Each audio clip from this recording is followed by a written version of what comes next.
بسم اللہ الرحمن الرحیم۔ عالم اسلام کے مسلمانوں کے لیے ایک زبردست خوشخبری۔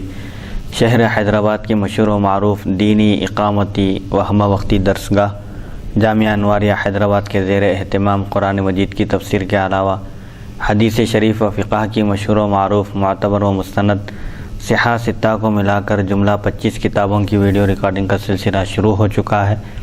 اسی کی ایک سنہری کڑی جامع ترمذی شریف کا درس بھی ہے، جو الحمدللہ سلسلہ وار جاری و ساری ہے۔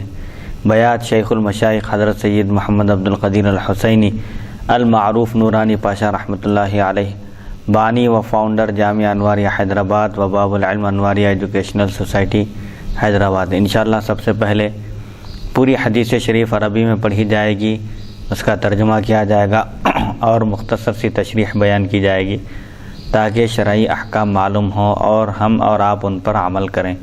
اللہ تعالیٰ سے دعا ہے کہ وہ ہم کو سننے اور سنانے سے زیادہ عمل کرنے کی توفیق عطا فرمائے۔ بسم اللہ الرحمن الرحیم۔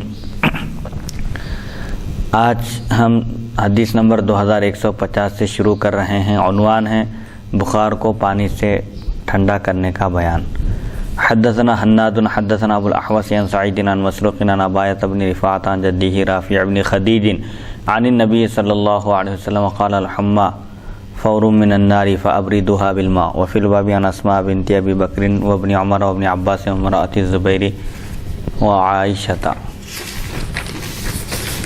حضرت رافع بن خدیج رضی اللہ عنہ سے روایت نبی اکرم صلی اللہ علیہ وسلم نے ارشاد فرمایا، بخار آگ کا جوش ہے، اسے پانی سے ٹھنڈا کرو۔ اس باب میں حضرت اسماء بنت ابو بکر، ابن عمر، ابن عباس زوجہ زبیر اور عائشہ صدیقہ رضی اللہ عنہم سے بھی روایات مذکور ہیں۔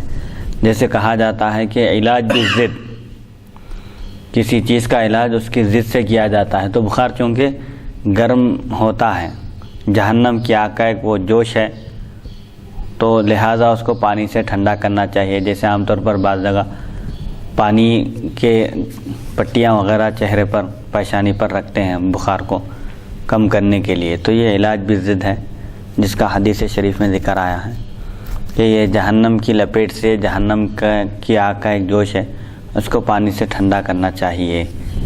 حدیث نمبر 2151۔ حدثنا ہارون بن اسحاق الحمدانی حدثنا عبدۃ بن سلیمان عن ہشام بن عروۃ عن ابی عن عائشہ ان رسول اللہ صلی اللہ علیہ وسلم قال ان الحمى من فیح جہنم فابردوها بالماء۔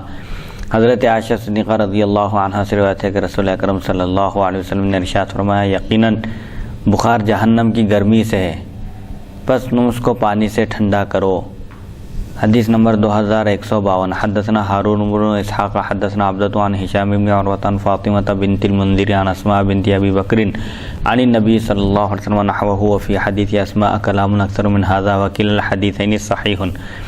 ہارون بن اسحاق نے بواسطہ عبدہ ہشام بن عروہ، فاطمہ بنت منذر اور اسماء بنت ابی بکر رضی اللہ عنہما نبی اکرم صلی اللہ علیہ وسلم سے اس کے ہمانہ حدیث روایت کی۔ حضرت اسماء کی روایت میں کلام ہے، دونوں حدیثیں صحیح ہیں۔ حدیث نمبر 2153۔ حدثنا محمد بن بشار حدثنا ابو عامر العقدی حدثنا ابراہیم بن اسماعیل بن ابی حبیبۃ عن داؤد بن حسین عن اکرمۃ عن ابن عباس ان النبی صلی اللہ علیہ وسلم کان یعلمہ من الحمى ومن الاوجاع كلها ان يقول بسم الله الكبير اعوذ بالله العظيم من شر كل عرق نعار ومن شر حر النار۔ هذا حديث غريب لا نعرفه الا من حديث ابراهيم بن اسماعيل بن ابي حبيبة وابراهيم يضعف في الحديث ويرقى عرق يعار۔ حضرت ابن عباس رضی اللہ عنہما سے روایت ہے، فرماتے ہیں نبی اکرم صلی اللہ علیہ وسلم بخار اور ہر قسم کے درد میں ان الفاظ کے ساتھ پناہ مانگنے کی تعلیم دیتے تھے۔ چاہے بخار آ جائے یا کسی قسم کی تکلیف ہو یا درد ہو، اس وقت یہ دعا پڑھنے کی آپ تعلیم دیتے تھے۔ اس دعا کے ذریعے اللہ کی پناہ میں آنے کی آپ تلقین کرتے تھے۔ اللہ کبیر کے نام سے ہر پھڑکنے والی رگ اور دوزخ کی گرمی کے شر سے اللہ عظمت والے کی پناہ میں چاہتا ہوں۔ یہ حدیث غریب ہے، ہم سے صرف ابراہیم بن اسماعیل بن ابی حبیبہ کی روایت سے پہچانتے ہیں۔ ابراہیم کو حدیث میں ضعیف قرار دیا گیا ہے۔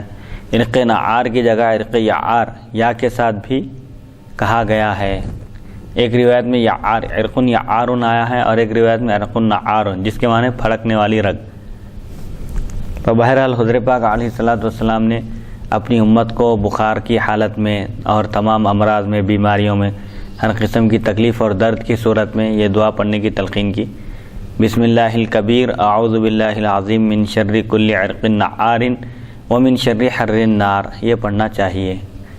حدیث نمبر 2154، باب ما جاء فی الغیلۃ۔ حدثنا احمد بن منیع حدثنا یحیی بن اسحاق حدثنا یحیی بن ایوب عن محمد بن عبد الرحمن بن نوفل عن عروۃ عن عائشۃ عن بنت وهب وهي جد امه قال سمعت رسول الله صلی اللہ علیہ وسلم يقول اردت ان انهى عن الغیال فاذا فارس والروم يفعلون ولا يقتلون اولادهم، وفي الباب عن اسماء بنت يزيد۔ هذا حدیث صحیح وقد رواه مالك عن ابي الاسود عن عروة عن عائشة عن جد امه بنت وهب عن النبي صلى الله عليه وسلم نحوه قال مالك والغيال ان يطأ الرجل امرأته وهي ترضعه۔ ایام رضاعت میں صحبت کرنے کا بیان۔ حضرت جدامہ بنت وہب رضی اللہ عنہ فرماتی ہیں، میں نے نبی اکرم صلی اللہ علیہ وسلم سے سنا، آپ نے فرمایا میں نے ارادہ کیا کہ ایام رضاعت میں صحبت سے منع کروں، لیکن معلوم ہوا کہ فارس اور روم والے ایسا کرتے ہیں اور اولاد کو نقصان نہیں پہنچاتے۔ اس باب میں حضرت اسماء بنت یزید رضی اللہ عنہما سے بھی روایت مذکور ہے، یہ حدیث صحیح ہے۔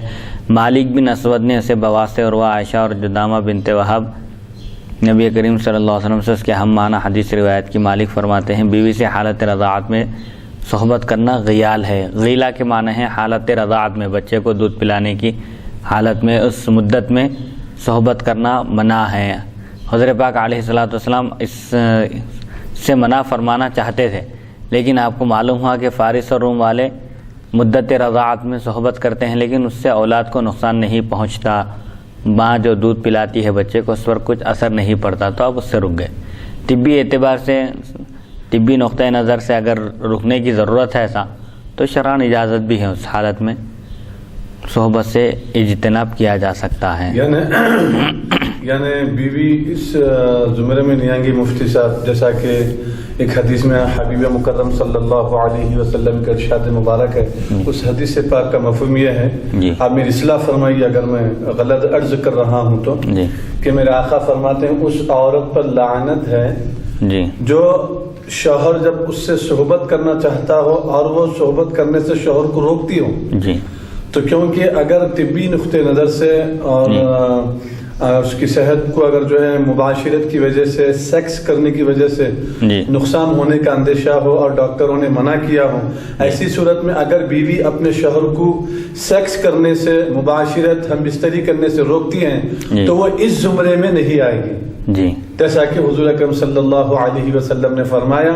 اس حدیث پاک کا مفہوم یہ ہے کہ اگر بیوی جب شوہر اس سے سیکس، ہم بستری، مباشرت کرنے کی خواہش کرے اور وہ اس سے روکے، اس پر اللہ کی لعنت ہے۔ کوئی ایسا مفہوم ہے؟ جی ہاں، حدیث میں آیا ہے کہ شوہر جب طلب کرے اور بلا کسی عذر کے اگر وہ انکار کرے تو اس پر فرشتوں کی لعنت کا ذکر آیا ہے احادیث شریفہ میں۔ بہرحال اگر طبی نقطۂ نظر سے شرعی کو کوئی رکاوٹ ہے، پیریڈ کی حالت میں ہے عورت، یا طبعی اعتبار سے کوئی رکاوٹ ہے، یعنی اس کی صحت پر اثر پڑ سکتا ہے، ڈاکٹرز نے منع کیا ہے، بچے کو دودھ پلا رہی ہے، ایسی حالت میں بچے کے لیے بھی نقصان پہنچ سکتا ہے، تو ایسی صورت میں اگر وہ رکے اور اپنا عذر بیان کرے تو پھر وہ گرفت میں نہیں آئے گی، اس زمرے میں نہیں آئے گی۔ اور اگر شوہر جبرن کریں گا، زبردستی سیکس کریں گا تو پھر وہ جو ہے مناسب نہیں ہے، بلکہ اسلام میں ایسا کرنے سے منع کیا گیا ہے۔ حدیث نمبر 2155، حدثنا عیسی بن احمد حدثنا ابن وهب حدثني مالك عن ابي الاسود ومحمد بن عبد الرحمن بن نوفل عن عروة عن عائشة عن جدامة بنت وهب بالاسدية انها سمعت رسول الله صلى الله عليه وسلم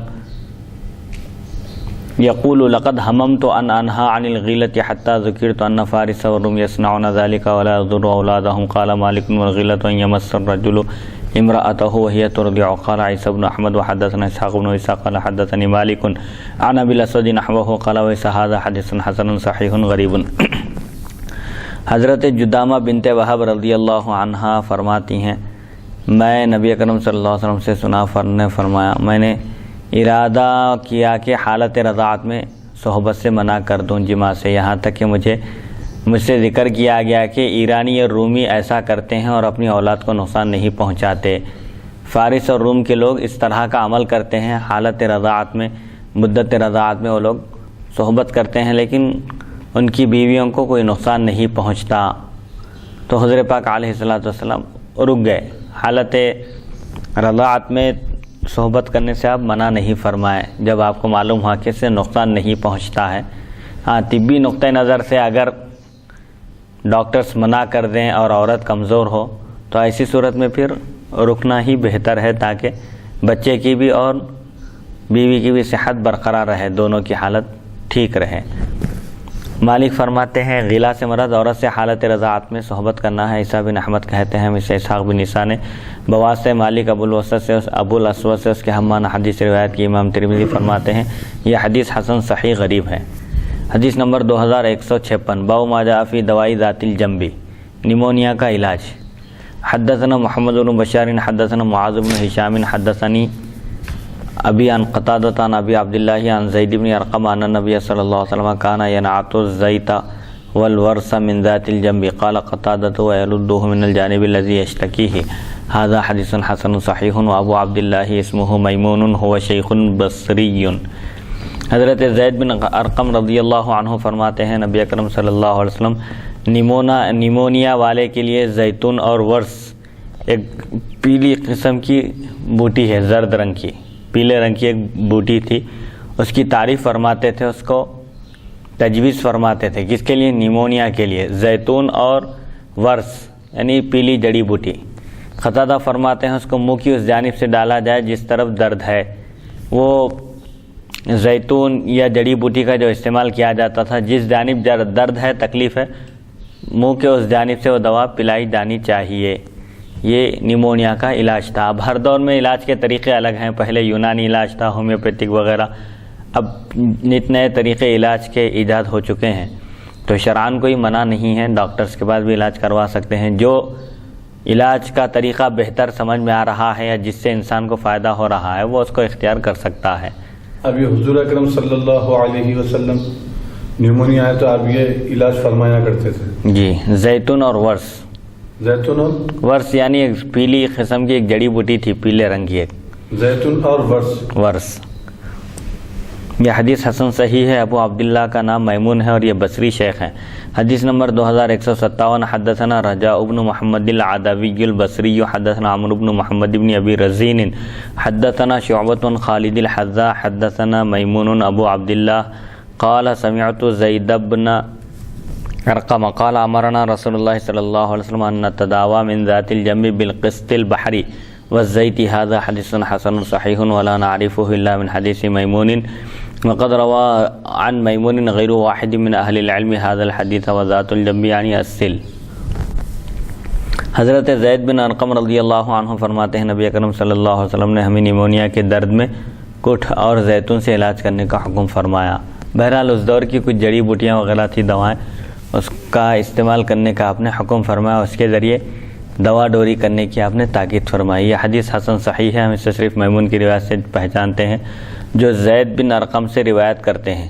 کئی اہل علم نے اسے میمون سے روایت کیا۔ ذات الجم سے سل یعنی پھیپھڑے کی بیماری مراد ہے، نیمونیا مراد ہے یہاں پر۔ اس کا اس دور میں جو علاج کا جو طریقہ تھا وہ بتایا گیا، اس کے ذریعے علاج کیا جائے تو بہتر ہے، شفا ہوتی ہے۔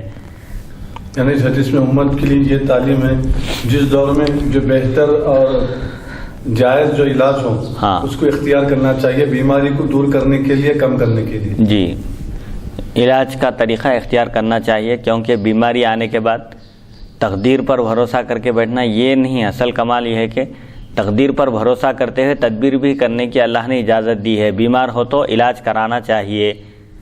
حدیث نمبر 2158، حدثنا اسحاق بن موسیٰ الانصاری حدثنا معن حدثنا مالک عن یزید بن حصیفۃ عن عمرو بن عبداللہ بن کعب السلمی ان نافع بن جبیر بن مطعم اخبرہ عن عثمان بن ابی العاص انہ قال اتانی رسول اللہ صلی اللہ علیہ وسلم وبی وجع قد کاد یہلکنی فقال رسول اللہ صلی اللہ علیہ وسلم امسح بیمینک 7 مرات وقل اعوذ بعزت اللہ وقدرتہ وسلطانہ من شر ما اجد قال ففعلت فاذهب اللہ ما كان بی فلم ازل آمر به اہلی وغیرہم ھذا حدیث حسن صحیح۔ حضرت عثمان بن ابو العاص رضی اللہ عنہ فرماتے ہیں نبی اکرم صلی اللہ علیہ وسلم میرے پاس تشریف لائے اس حال میں کہ میں درد میں مبتلا تھا جو مجھے ہلاک کیے جا رہا تھا، تکلیف انتہا کی تھی، بے انتہا تکلیف تھی۔ حضور پاک علیہ الصلوۃ والسلام ایسے وقت میرے پاس تشریف لائے۔ نبی اکرم صلی اللہ علیہ وسلم نے فرمایا درد کی جگہ 7 مرتبہ دایاں ہاتھ پھیرو اور یہ کہو اللہ تعالیٰ کی عزت، قدرت اور غلبے کے ساتھ اس درد کی شر سے میں اس کی پناہ چاہتا ہوں۔ فرماتے ہیں میں نے ایسا ہی کیا تو درد دور ہو گیا، تکلیف ختم ہو گئی۔ اب میں ہمیشہ اپنے گھر والوں اور دوسرے لوگوں کو اس بات کا حکم دیتا ہوں۔ یہ حدیث حسن صحیح ہے۔ ایک صحابی جو تکلیف میں مبتلا تھے، پریشان تھے اور ناقابل بیان تکلیف تھی، حضور پاک علیہ الصلوۃ والسلام تشریف لائے اور ان کو یہ تلقین کیا کہ یہ پڑھا کیجیے اعوذ بعزت اللہ وقدرتہ وسلطانہ من شر ما اجد، یعنی میں اللہ کی عزت، اس کی قدرت اور اس کے غلبے کی پناہ میں آتا ہوں اس چیز کے شر سے جو میں پاتا ہوں، یعنی جو تکلیف میں محسوس کر رہا ہوں اس تکلیف کے شر سے میں اللہ کی پناہ میں آتا ہوں، اس کی عزت کے، اس کی قدرت اور اس کے غلبے کی پناہ میں آتا ہوں۔ یہ جب وہ پڑھے صحابی تو بالکل ان کی تکلیف دور ہو گئی، اور پھر یہ نسخہ وہ اپنے اہل و عیال کو بھی تجویز کیے، ان کو بھی بتاتے رہے اور دوسرے لوگوں کو بھی یہ بات پہنچائے کہ حضور پاک علیہ الصلوۃ والسلام نے تکلیف کی حالت میں یہ پڑھنے کا حکم دیا اعوذ بعزت اللہ وقدرتہ وسلطانہ من شر ما اجد۔ یہ پڑھ کر دایاں ہاتھ درد کی جگہ پر پھیر کر حضور پاک علیہ الصلوۃ والسلام نے پڑھ کر دم کرنے کا حکم دیا۔ تو اس سے معلوم ہوتا ہے کہ پڑھ کر دم کرنا جائز ہے، اور قرآنی آیات کے ذریعے اور احادیث شریفہ میں جو دعائیں ہیں آئی ہیں ان کے ذریعے روحانی علاج کرنا بھی جائز ہے، اور اس کو دوسروں تک بھی پہنچانا چاہیے تاکہ دوسرے بھی اس سے فائدہ اٹھائیں۔ حدیث نمبر 2159 باب ما جاء فی الثناء 2159۔ حدثنا محمد بن بشار حدثنا محمد بن بکر حدثنا عبد الحمید بن جعفر حدثني عتبة بن عبد الله عن اسماء بنت عمیس ان رسول الله صلی اللہ علیہ وسلم سألها بما تستمشین قالت بالشبرم قال حار حار قالت ثم تمشيت بالسنا فقال النبي صلی اللہ علیہ وسلم لو ان شيئا كان فيه شفاء من الموت لكان في السنا هذا حدیث غریب۔ سنا سے علاج۔ حضرت اسماء بنت عمیس رضی اللہ عنہ سے روایت ہے نبی اکرم صلی اللہ علیہ وسلم نے ان سے پوچھا تم کس دوا کے ذریعے جلاب لیتی ہو؟ عرض کیا شبرم، چنے کے دانے کے جیسا ایک دانہ تھا۔ اب جیسے اس دور میں بھی اگر کسی کو اجابت نہیں آ رہی ہے تو اس کے لیے جو دوا وغیرہ استعمال کرتے ہیں، گولی، عام طور پر گولیاں بھی ہے، جلاب وغیرہ ہے، تو ایسے ہی اس دور میں بھی علاج کے مختلف طریقے تھے۔ تو ایک صحابیہ سے حضرت پاک علیہ الصلوۃ والسلام پوچھے کہ تم کس دوا کے ذریعے جلاب لیتی ہو؟ تو انہوں نے عرض کیا شبرم۔ شبرم ایک چنے کے دانے کے جیسی ایک گولی یا دوا تھی، اس وقت وہ استعمال کرتے تھے۔ تو آپ صلی اللہ علیہ وسلم نے فرمایا وہ تو بہت گرم ہے، انتہائی گرم ہوتی ہے وہ۔ حضرت اسماء رضی اللہ عنہ فرماتی ہیں پھر میں نے سنا، یعنی سنا بھی ایک وہی جلاب کے جیسی ایک گولی ہے یا دوا ہے سمجھے، اس کے ساتھ جلاب لیا تو نبی اکرم صلی اللہ علیہ وسلم نے ارشاد فرمایا اگر کسی چیز میں موت سے شفا ہوتی تو وہ سنا میں ہوتی۔ یہ حدیث غریب ہے، یعنی اس کی اہمیت فضیلت بتانے کے لیے کہ اجابت کے لیے جو دوا استعمال ہوتی تھی، شبرم بھی استعمال کرتے تھے عرب، لیکن حضور فرمایا کہ وہ بہت گرم ہوتی ہے وہ دوا۔ تو مزاج کے لحاظ سے بھی انسان کو، اور کسی کا مزاج سرد ہوتا ہے کسی کا گرم ہوتا ہے، تو اس کے لحاظ سے دوائیں تجویز کرنا پڑتا ہے، ان کے لیے مقرر کرنا پڑتا ہے مزاج کے لحاظ سے، کیونکہ انسان کے مزاج کے لحاظ سے دوا اس کو میچ ہوتی کبھی نہیں ہوتی۔ تو جس کا جیسا مزاج ہے اس کے لحاظ سے اس کا علاج کرنے کی ضرورت ہے۔ تو یہ تشخیص بھی بہت اہم چیز ہے۔ معائنہ، ڈاکٹرز جو ہوتے ہیں، صحیح معائنہ تو اس دور میں مشکل ہے۔ پہلے کے حکماء اور ڈاکٹرز کا یہ حال تھا کہ صرف نبض دیکھ کر وہ لوگ بیان کر دیتے تھے کہ کیا تکلیف ہے، لیکن آج پورا دار و مدار ٹیسٹوں پر ہو گیا ہے۔ جب تک ٹیسٹ کی رپورٹ نہیں آئے گی ڈاکٹر کوئی فائنل فیصلہ نہیں کرتے، ایسا ہو گیا ہے حال۔ تو اس کی فضیلت بتا رہے ہیں حضور، اس کی اہمیت کہ اگر کسی چیز سے، اگر موت سے کسی چیز میں شفا ہوتی تو وہ سنا میں ہوتی، جلاب کے لیے لی جانے والی دوا میں۔ حدیث نمبر 2160 باب ما جاء فی العسل حدثنا محمد بن بشار حدثنا محمد بن جعفر حدثنا شعبة عن قتادة عن ابي المتوكل عن ابي سعيد قال جاء رجل الى النبي صلى الله عليه وسلم فقال ان اخي استطلق بطنه فقال اسقه عسلا فسقاه ثم جاء فقال يا رسول الله قد سقيت عسلا فلم يزده إلا استطلاقا فقال رسول الله صلى الله عليه وسلم اسقيه عسلا فقال فسقاه ثم جاء فقال يا رسول الله قد سقيته فلم يزده إلا استطلاقا قال رسول الله صلى الله عليه وسلم صدق الله وكذب بطن أخيك فسقاه عسلا فبرأ هذا حديث حسن صحيح۔ شہد کے بارے میں اللہ تعالیٰ نے قرآن میں فرمایا کہ فیہ شفاء للناس، اس میں لوگوں کے لیے شفا ہے۔ تو شہد میں شفا ہے۔ حضرت ابو سعید خدری رضی اللہ عنہ سے روایت ہے، ایک شخص نبی اکرم صلی اللہ علیہ وسلم کی خدمت میں حاضر ہوئے اور عرض کیا کہ میرے بھائی کو دست آ رہے ہیں، اجابتیں ہو رہی ہیں۔ تو آپ صلی اللہ علیہ وسلم نے فرمایا کہ انہیں شہد پلاؤ۔ راوی فرماتے ہیں میں نے انہیں شہد پلایا، پھر حاضر ہوا اور عرض کرنے لگا یا رسول اللہ میں نے شہد پلایا لیکن اسے مزید دست آنے لگے، شہد پلانے کے بعد اور بڑھ گئے۔ تو نبی اکرم صلی اللہ علیہ وسلم نے ارشاد فرمایا کہ انہیں شہد پلاؤ۔ انہوں نے پھر اس شخص نے شہد پلایا، پھر حاضر ہوا اور کیا یا رسول اللہ میں نے شہد پلایا لیکن دست اور بڑھ گئے ہیں، شفا ہونے کے بجائے کم ہونے کے بجائے اور اضافہ ہی ہو گیا ہے۔ تو رسول اکرم صلی اللہ علیہ وسلم نے ارشاد فرمایا اللہ تعالیٰ کا ارشاد سچ ہے اور تمہارے بھائی کا پیٹ جھوٹا ہے، انہیں پھر شہد پلاؤ۔ چنانچہ انہیں پھر شہد پلایا اور وہ تندرست ہو گئے۔ یہ حدیث حسن صحیح ہے۔ تو قرآن میں اللہ تعالیٰ نے شہد کے بارے میں فرمایا کہ فیہ شفاء للناس، اس میں لوگوں کے لیے شفا ہے۔ تو حضرت پاک علیہ الصلوۃ والسلام یہاں پر تجویز فرمایا ان کے لیے شہد کہ دست آ رہے ہیں، شہد کی تاثیر گرم ہے اور اجابت جو ہے گرمی کی وجہ سے آتے ہیں، گرمی کی وجہ سے آتی ہے۔ اور جب اجابت جب آ رہے ہوں تو ایسی صورت میں جو ہے گرم غذا یا گرم دوائیں جس کی وجہ سے اس کو اجابت میں اضافہ ہوتا ہو یا زیادہ اجابتیں آتی ہوں تو ایسی دوا اس کو استعمال کرنے کی اجازت ہے اور نہ ہی ایسی غذا اس کو استعمال کرنے کی اجازت ہے۔ لیکن حضور صلی اللہ علیہ وسلم یہاں پر شہد جو ہے اگرچہ کہ اس کی تاثیر گرم ہے لیکن بار بار آپ اسی کو تجویز فرما رہے ہیں اور وہی جو ہے استعمال کرنے کے لیے جو ہے تاکید کر رہے ہیں صحابہ۔ تو اس میں مزاج کے لحاظ سے ظاہر بات ہے ایک چیز کسی کے مزاج کے لحاظ سے بنتی، کسی کے مزاج کے لحاظ سے نہیں بنتی۔ تو حضور یہ عقیدہ ان کے ذہن نشین کرانا چاہتے تھے کہ اللہ تعالیٰ نے فرمایا اس میں شفا ہے۔ تو یہ اعتقاد پختہ ہونا ضروری ہے، جب تک یقین کامل نہ ہو، پختہ نہ ہو، اس وقت تک انسان کو کوئی فائدہ نہیں پہنچ سکتا۔ تو حضور فرمائیں گے اللہ کا ارشاد تو سچ ہے، فیہ شفاء للناس، لوگوں کے لیے شفا ہے۔ ابھی ایک شخص بیماری میں مبتلا ہے تو اس کو شفا ہونا چاہیے، تو جب یقین کامل ہو گیا، پختہ ہو گیا تو شفا حاصل ہو گئی۔ جیسے ایک واقعہ ہے، حضرت شیخ الاسلام بانی جامع رحمۃ اللہ علیہ نے بھی ذکر کیا کہ ان یکونوا فقراء یغنیہم اللہ من فضلہ، اس آیت کی تفسیر میں تشریح میں کہ ایک مرشد کے پاس ایک مرید حاضر ہوئے اور عرض کیا کہ حضرت میں شادی شدہ ہوں لیکن پریشان ہوں اور فقر و فاقے میں مبتلا ہوں۔ تو حضرت اور ایک شادی کرنے کا حکم دیے۔ تو پیر و مرشد کے حکم کی تعمیل میں دوسری شادی کی تو فقر و فاقہ اور بڑھ گیا، کیونکہ اب تک ایک ذمہ داری تھی، اب دو بیویوں کی ذمہ داری آ گئی۔ پھر اس کے بعد پھر حاضر ہوئے، حضرت فقر و فاقہ اور بڑھ گیا ہے، پہلے ایک بیوی کی ذمہ داری تھی، اب دو بیویوں کی ذمہ داری آ گئی ہے۔ تو حضرت فرمایا کہ اور ایک شادی کرو، پھر اور ایک شادی کرنے کا حکم دی۔ 4 شادیاں جب ہو گئے ان کے تو اللہ تعالیٰ ان کو اپنے فضل سے غنی کر دیا، بے نیاز کر دیا، مالدار کر دیا۔ تو پیر و مرشد کی نظر اس آیت پر تھی کہ ان یکونوا فقراء یغنیہم اللہ من فضلہ، اگر وہ لوگ غیر شادی شدہ لوگ اگر فقر و فاقے میں مبتلا ہیں، فقیر ہیں، محتاج ہیں، تنگ دست ہیں، تو اللہ ان کو اپنے فضل سے بے نیاز کر دے گا، مالدار کر دے گا۔ تو اللہ کا وعدہ تو سچا ہے، پھر انہوں کیوں پھر شادی کرنے کے باوجود محتاج ہیں، تنگ دست ہیں، غنی نہیں ہو رہے ہیں؟ تو بولے یقین کامل ہونا ہے۔ جب 4 کی حد تک پہنچ گئے، اب 4 سے آگے بڑھنے کا نہیں ہے، 4 شادیوں سے زیادہ نہیں کر سکتے۔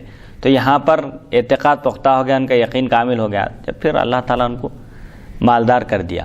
تو سب چیزوں میں سب سے اہم یقین ہے، سب سے پہلی جو سیڑھی ہے کامیابی کی، ترقی کی، جب تک یقین نہ ہو انسان اس وقت تک ترقی نہیں کر سکتا۔ جبکہ شریعت کا یہ حکم ہے جی کہ مفتی صاحب شریعت کا یہ حکم ہے کہ جو ہے اگر تمہارے پاس جو ہے ایک بیوی کے اخراجات کو پورا کرنے کی قدرت نہ ہو، طاقت نہ ہو اور یہ یقین کامل ہو تو ایسی صورت میں نکاح حرام ہے جی یہ شریعت کا قاعدہ بیان کیا گیا ہے، بتایا گیا ہے. جی اگر میں غلط ہوں تو اصلاح فرمائیے، کیونکہ میں کافی عرصہ پہلے یہ بات جو ہے غالباً اس سے پہلے درس میں بھی آ چکی ہے بات شریف کے ابواب النکاح، ابواب النکاح میں. ہاں اس میں دیکھیے من استطاع منکم الباءۃ جو حضور فرمائے، نوجوانوں کی جماعت کو خطاب کر کے آپ نے فرمایا کہ یا معاشر الشباب من استطاع منکم الباءۃ فلیتزوج فإنہ اغض للبصر واحسن للفرج. اے نوجوانوں کی جماعت، تم میں سے جو نکاح کرنے کی قدرت رکھتا ہے، طاقت رکھتا ہے، اب اس میں سب چیزیں آ گئی، جسمانی اعتبار سے، مالی اعتبار سے، معاشی اعتبار سے، گھر دار کے اعتبار سے، یہ سب چیزیں چونکہ بیوی کے حقوق بنتے ہیں، اس کو سکنا فراہم کرنا، رہائش اس کے لیے فراہم کرنا، رہنے کی جگہ اور کھانے پینے کا انتظام، یہ سب شوہر کی ذمہ داری بنتی ہے شادی کے بعد. اسی لیے حضور جو فرمائے کہ تم میں سے جو استطاعت رکھتا ہے تو طاقت رکھنے والے کے لیے نکاح کرنا ہے. اب اس میں سب چیزیں داخل ہے، جسمانی اعتبار سے بھی فٹ ہونا ضروری ہے، اس کا معاشی اعتبار سے بھی اس کا خوشحال ہونا ضروری ہے. البتہ یہ ضروری نہیں ہے کہ ان بلڈنگ میں رکھے، محل میں رکھے، شاندار اس میں رکھے، بلکہ متوسط طریقے سے جس سے نکاح کر رہا ہے اس کے لحاظ سے اس کے اخراجات کی تکمیل کر سکتا ہے یا نہیں، یہ سب دیکھ کر نکاح کرنا ہے. کیونکہ حقوق العباد کا معاملہ ہے. قیامت کے دن اللہ تعالیٰ سب سے پہلے نماز کے بارے میں پوچھے گا، پھر حقوق العباد میں چونکہ بندوں کے حقوق ہیں وہ اللہ اپنے حقوق معاف فرماتا ہے، وہ اس کا معاملہ ہے. لیکن بندوں کے حقوق جب تک بندے معاف نہ کریں اس وقت تک معاف نہیں ہوتے، اس لیے یہ احکام دیے گئے ہیں. لیکن پھر وہ آیت اور یہ حبیب مکرم صلی اللہ علیہ وسلم کی حدیث مبارک، اس میں اللہ تعالیٰ ارشاد فرماتے ہیں وہ لوگ جو شادی نہیں کیے ان کو چاہیے کہ وہ نکاح کریں، اللہ ان کو غنی کر دے گا. یعنی فخر و فاخہ کے ڈر سے تم نکاح کرنے کو مت چھوڑو، بلکہ نکاح کرو، اللہ تمہیں غنی کر دے گا. پھر اب یہاں پر حبیب مکرم صلی اللہ علیہ وسلم کا یہ ارشاد مبارک، اب دونوں میں تطبیق کیسا دیں گے؟ تطبیق کی صورت یہ ہے، دیکھیے یہ جو آیت ہے یکونوا فقراء، اس سے پہلے کا حصہ ہے وَأَنكِحُوا الْأَيَامَ مِنكُمْ وَالصَّالِحِينَ مِنْ عِبَادِكُمْ وَإِمَائِكُمْ. جو ایسی عورتیں جن کے شوہروں کا انتقال ہو گیا اس کے بعد وہ شادی کرنا نہیں چاہ رہی ہیں، ایامہ کا ذکر ہے. ایم گانے لا زوجہ لہا، التی لا زوجہ لہا، وہ عورت جس کا کوئی شوہر نہ ہو، شوہر کا انتقال ہو گیا، اب ایم ہے، اب نکاح کرنے سے ڈر رہے ہیں کہ بھئی اب نکاح کریں گے تو اخراجات کی تکمیل کیسے ہوگی، خرچ کیسے چلے گا. یہ اگر خیالات آ رہے ہیں تو یہ درست نہیں ہے. اللہ تعالیٰ فرماتا ہے کہ اگر ان لوگوں کو فقر و فاقے کا ڈر ہے، کھانے کا مسئلہ ہو رہا ہے، تو رزق تو اللہ تعالیٰ نے ہر ایک کا مقدر کر دیا ہے. انسان کوشش کرے یا نہ کرے، اس کی کے مقدر میں جتنا رزق ہے، اس کی روزی ہے، برابر اس کو پہنچ کر رہے گی. حدیث شریف میں آیا کہ کوئی نفس اس وقت تک نہیں مرے گا جب تک کہ وہ اپنے رزق کی تکمیل نہ کر لے. اس کے مقدر میں جتنا رزق روزی لکھی ہوئی ہے جب تک نہ وہ استعمال نہ کر لے اس وقت تک اس کا انتقال نہیں ہو سکتا. تو اس آیت کا ایک پس منظر ہے وہ. اس ضمن میں اللہ تعالیٰ فرماتا ہے کہ اگر وہ تنگ دست ہیں، فقیر ہو جائے، محتاج ہو جائے، تو اللہ ان کو اپنے فضل سے بے نیاز کر دے گا. یہ یقین رکھنے کی ضرورت ہے. اور پھر جو درجے بتائے گئے ہیں نکاح میں، اگر کسی کو یقین ہے کہ وہ بیوی کے حقوق ادا نہیں کر سکے گا تو اس کے لیے نکاح کرنا حرام ہے. ظلم کرنے کا اندیشہ ہے، خوف ہے، تو نکاح کرنا حرام ہے، کیونکہ حقوق العباد سے اس کا تعلق ہے. ظلم کرنے کا اندیشہ کا مطلب یہ ہے کہ جب بیوی کے اور بچوں کے حقوق پورے کر نہیں سکیں گے تو ظلم ہو جائیں گا. ظلم ہو جائیں گے، ظلم ہے وہ ان پر. تو بہرحال مسلمانوں کو یہ عقیدہ رکھنا چاہیے، یہ خیال، یہ یقین رکھنا چاہیے کہ اصل روزی دینے والا اللہ تعالیٰ ہے اور بندے کا کام ہے کوشش کرنا. بس اپنا جو کام ہے ہم کرنا چاہیے. السعی منا والاتمام من اللہ، کوشش کرنا ہمارا کام ہے اور اس کو پائے تکمیل تک پہنچانا، اس میں کامیابی عطا کرنا یہ اللہ تعالیٰ کے دست قدرت میں ہے. وہ اپنے فضل و کرم سے جس کو چاہتا ہے نوازتا ہے. تو یہ شادی کرنے کا مقصد یہ بھی نہیں ہونا چاہیے کہ بھئی ہم فقیر ہیں، محتاج ہیں، اللہ تعالیٰ بے نیاز کر دے گا. تو ہمارا ہر کام صرف اللہ کے لیے ہونا چاہیے، اپنے ذاتی اغراض، ذاتی مفادات کے لیے، ذاتی مقاصد کے لیے نہیں ہونا چاہیے. کسی سے محبت بھی ہو تو اللہ کے لیے، کسی سے نفرت بھی ہو تو اللہ کے لیے. یہ شریعت میں تعلیم دی گئی ہے. اب دیکھیے آپ حبیب مکرم صلی اللہ علیہ وسلم ارشاد فرماتے ہیں مفتی صاحب کے